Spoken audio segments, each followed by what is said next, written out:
Nadinig niyo na ba yung salitang mag-asawa'y di biro? Ay, totoo po yan. Ang pag-asawa po ay tunay na di biro, lalo na kung hindi niyo napaghandaan. Siguro ang tanong niyo, napaghahandaan ba ang pag-aasawa? Ay, totoo po. Siguro para mas maintindihan niyo mabuti, paano paghandaan ng pagsasama? Bigyan po kayo ng example. Assuming nasira ang inyong mamahaling LED TV sa bahay, ano normally niyong gagawin? Hindi ba? Tatawag kayo ng TV technician para pagawa yung TV niyong nasira? Bakit? Dahil alam nyo, yung TV technician ay marunong gumawa ng TV. Kaya malamang, maayos po ang yung TV. Pero kaibigan, subukan nyo. Subukan nyo kayo mag-ayos ng TV. Ay pangako, promise, masisira lalo yung TV.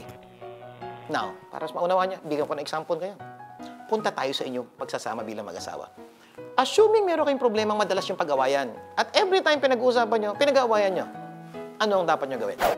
Sige po, mag-isip po kayo. Anong dapat nyo gawin?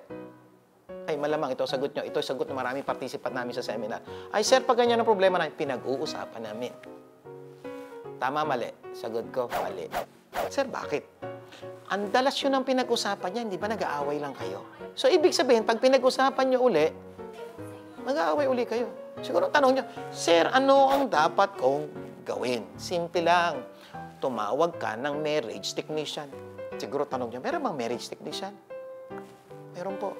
Ang tawag po natin doon, marriage counselor. Gaya po nung TV. Pag nasira ang TV, manap ka ng tao marunong gumawa ng TV. Gaya ng marriage. Pag nasira ang marriage, sumanap ka ng tao marunong gumawa ng marriage. Ang problema ho, marami sa inyo mag-asawa.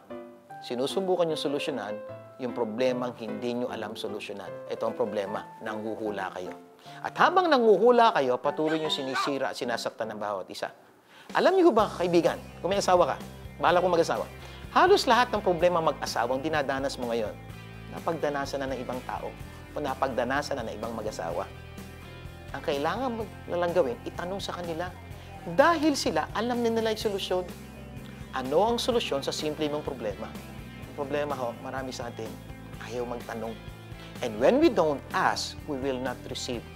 Ganda ko na pangako ng Diyos, when you ask, you will receive. Ito lang kaibigan. In our seminar, tinanong ko, sino po sa inyo nakapag-marriage counseling na? More often than not, 3 to 5% pa lang o napag-marriage counseling. Ito lang tanong ko, sila lang ho ba yung may problema sa pagsasama? Isang napakagandang tip ho kung may problema kayo sa pagsasama ngayon, humingi po kayo ng tulong. Humingi po kayo ng tulong sa mga taong alam yung problema nyo. At ito ho, magugulat kayo. Ang simple lang pala ng problema nyo, pinagulo nyo pa. That's the first thing. Get a marriage counselor. Second ho, magbasa kayo ng libro patungkol ho sa pagsasama. At itong mga libro pong ito ang naghanda sa akin upang mas maging magaling na asawa.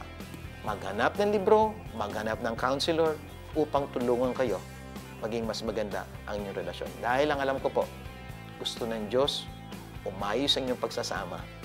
Gusto ng Diyos maging maganda ang inyong pamilya.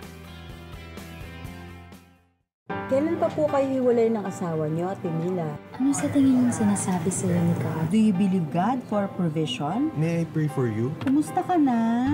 I'm excited to see how God will use you. Natutuwa naman ako marinig kung paano gumalaw ang Panginoon sa buhay ninyong mag-asawa. The God who healed you wants your heart. We rejoice with you. Pinagpala pa po kayo financially. So ngayon po, let us thank God on how He moved in your life.